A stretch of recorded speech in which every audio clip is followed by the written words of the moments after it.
Okay, so we're going to start disassembling the carburetor, and the first thing I like to do is get rid of the linkages. And one of the first ones I like to do is, if you look right here, there's actually a roll pin in here that has to get knocked out in order to get your lever off for your accelerator pump. So I just go ahead and just have a little tool, just a little pin, punch here that I just go ahead and use, and I will just punch this out.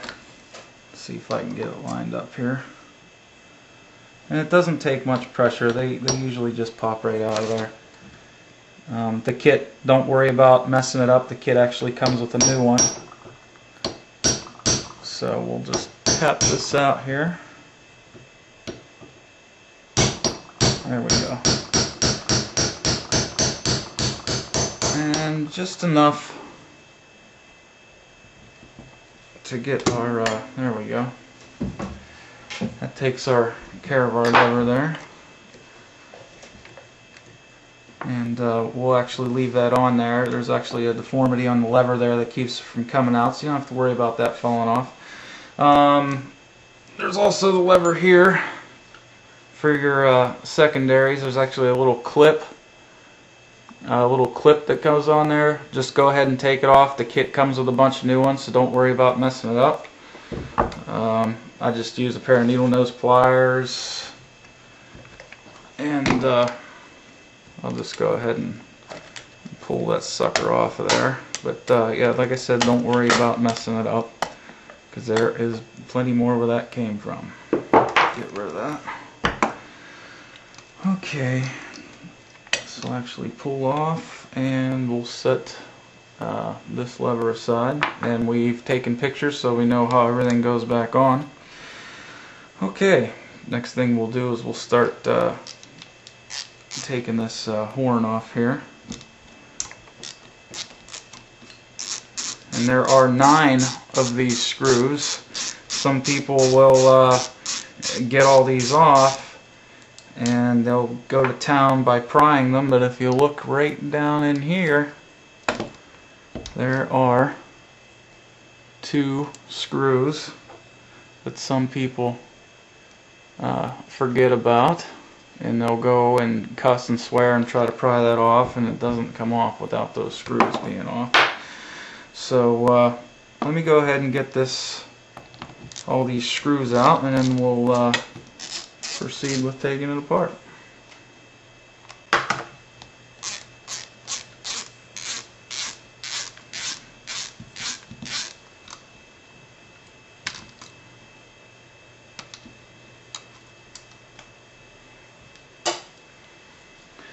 Okay, so we've got all 9 of our screws out, and sometimes you can just tap these and they'll fall apart, and other times you have to pry on them pretty good. We'll see how this one goes.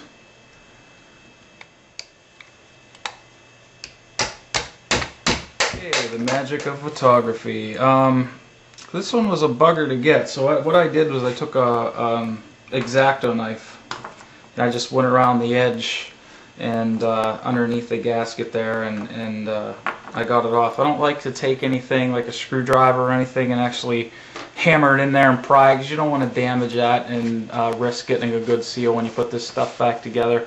So just take your time. Sometimes they'll just tap and they'll fall right apart, but you know, this thing's been together for, you know, maybe 22 years, so it just took a little bit of finessing, but I did get it.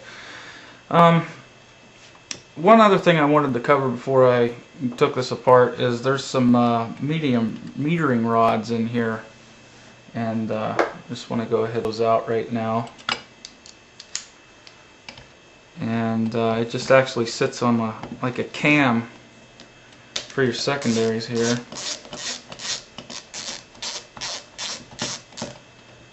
And you'll just take that little screw out, and they'll just kind of pull right up out of there. There you go. These are the bigger pair, and the bigger pair go in the back, and then you have a real smaller pair. Once we get in here, they're Those are going to be your primary needles, or your primary metering valves. And these ones are pretty darn clean. My other carburetor was very dirty. But I'm going to go ahead and take these apart. You know, again, note how they're going in. You know, just, and I'm going to throw them in my little strainer here that's going to go in my carb dip. You don't want to put anything that's plastic or you know, rubber or anything in that carb dip, because it will damage it. So all of our metal parts we're going to go ahead and put in there. Okay, there is one more thing we have to do before we go ahead and take the horn off, and this is for your choke linkage here. There's a flathead screw that you can see, and there's actually like a lever inside that this connects to. That can be a pain in the butt when you're putting it back together, but for now, I'll get to that in a moment. But I'm not going to put any of this in the parts dip here, because I don't want to damage this diaphragm. So take that there, and we'll just go ahead and pull that out. Oh, and there's things in there.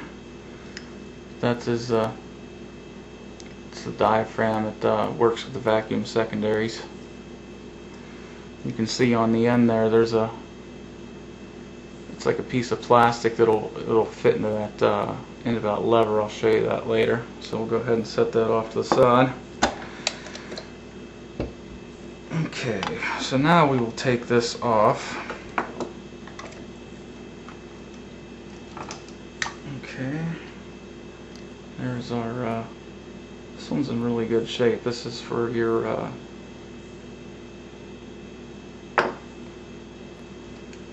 this is for your accelerator pump, and this one's in pretty good shape. But your kit comes with a whole new assembly. It shows in the instructions that you have to save some pieces, but the kit comes with this whole new piece. So, and here's the bottom. Be real careful with these brass tubes. Just make sure that they're tight in there, and you don't want to bend them because it will mess things up. Just be real careful. And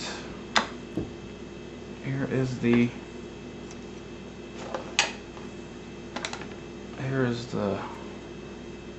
bowl right here. Your gasoline actually goes in here, and your float lifts up and down. And we'll start by taking out these little metering rods here. Get a close up of that.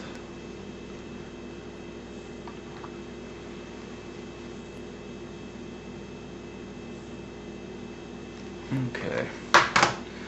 First thing you do is take off this little float cover or bowl cover. There we go. It just like kind of snaps in place there. And you don't want to put that nowhere near your parts dip. And here is your metering rods. There's a little, you have to kind of pop it out of there. There's a little plastic piece right here. It's like a snug fit that goes down inside of here, and it holds the piece in place. There's actually like a little piece of spring metal that holds these rods in place. And you have to, like, I took a picture of it the very first time I did it. You have to pay attention where this goes, and don't lose it, because the kit doesn't come with another one. And this is I heard people tell horror stories, but I don't know why, and they never wanted to mess with this. But I go ahead and take it off and get them all clean, because I want to soak the metering rods. I'm not going to put this piece in because of that plastic, and I don't know of any way to get that off without tearing this thing apart. So what I'll do, I just take my pliers, and I'll just gently pull that off. And we've already taken a picture of it. I know how it goes back together, but just take a couple of pictures of it, real close pictures of it, and we'll take the metering rod off.